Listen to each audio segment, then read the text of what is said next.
গত 1 ডিসেম্বর সকাল আনুমানিক 7:30টায় আমরা টিপোলানের মাধ্যমে জানতে পারি যে উত্তর চর কাশীপুর নরসিংপুর এলাকায় একটি কোপানো রক্তাক্ত মাখা অবস্থায় অজ্ঞাত লাশ পাওয়া যায়।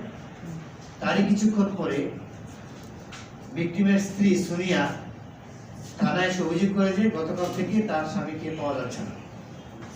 তখন পুলিশ তার এই রক্তমাখা লাশকে তাকে দেখানোর পরে সে নিশ্চিত করে যে এটি তার স্বামীর লাশ।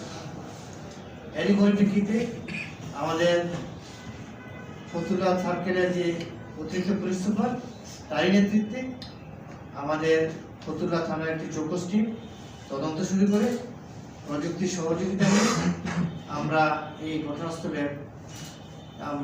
সাথে জড়িত মূল আসামি মেহেদী হাসান পলাশকে আমরা গ্রেফতার করি এবং তার স্বীকারোক্তির মতোই বাকি আর তার সাথে যারা জড়িত আছে 7 জনের নাম নিশ্চিত করি এবং এর মধ্যে আমরা 6 জনকে গ্রেফতার করতে সক্ষম।